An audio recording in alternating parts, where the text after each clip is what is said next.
What's going on, everyone? Welcome to the Warehouse Series, one of the only places you're going to find on YouTube for case selection training.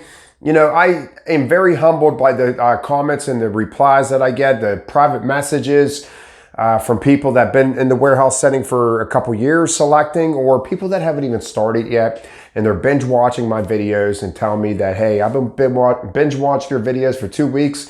I started my job and I feel like I've been there for weeks. I'm doing great already on my first week. I really appreciate everybody's feedback for this channel. It's greatly appreciated.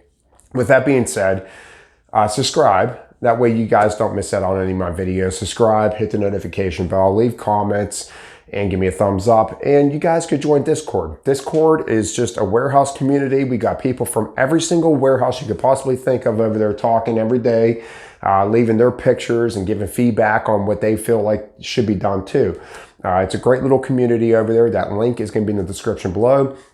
Today I'm going to be talking about another one of my orders. I like talking about my orders because who knows them best but me, and I know why I'm doing the things that I'm doing. So I like doing my orders. Unfortunately, this is another canned good owl. I feel like my warehouse likes giving me canned good owls. So with that being said, we're going to take a look at this. So I tell you with cans, it's very easy to, I apologize for my dogs barking, but it's very easy to layer stack. Well, I noticed on this order that I just could not get the block to change. It was just not working out for me. I didn't want to switch a whole layer, to make it work. And I ended up getting about 4 layers of column stacking.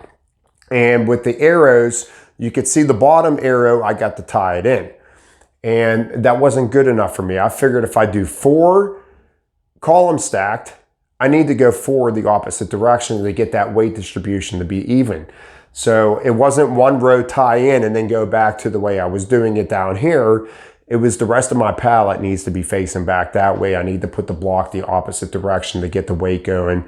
So I'm taking away from all the, the columns down here. I hope that makes sense. And as you can see, I did that with the top arrow too, and with the Arizona T.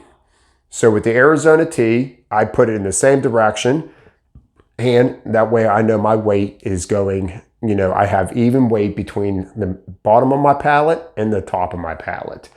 And I also noticed this is like, in this picture right here, I got a gap in the middle of my back pallet. I noticed some people like to squeeze cases in there just to make them work. Guys, there's multiple different size boxes coming up. There's no need to squeeze a case in there where it's going to start pushing out the other parts of your pallet beyond the perimeter of the pallet. And then possibly getting a case that's rocking in there because it doesn't even fit.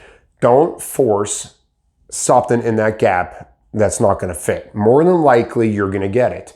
I say almost all the time, I find a case to fit in those gaps. And as you can see right here, I got 2 of these boxes that fit perfectly stacked on top of each other. I was able to fill in that gap.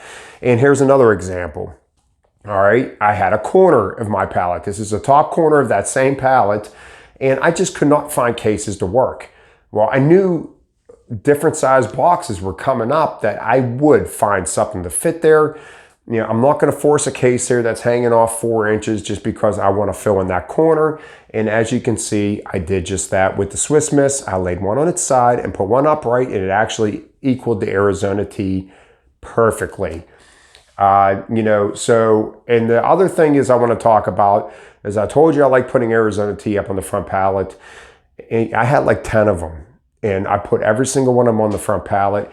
Someone said are you serious that you don't like using these as a base? I don't. Not if I don't have to. If I'm starting in the owl with the Arizona T, obviously I'm going to use them as a base. With the open box, the open top, and the one side being cut, to me that's a weak box. And not only that, but if you could see the Swiss Miss, it does not, like if you have a smaller box to put on top of it, it dips. It's not fitting flush on top of that box. And to me, it's just not a great case to have on a base if you don't have to.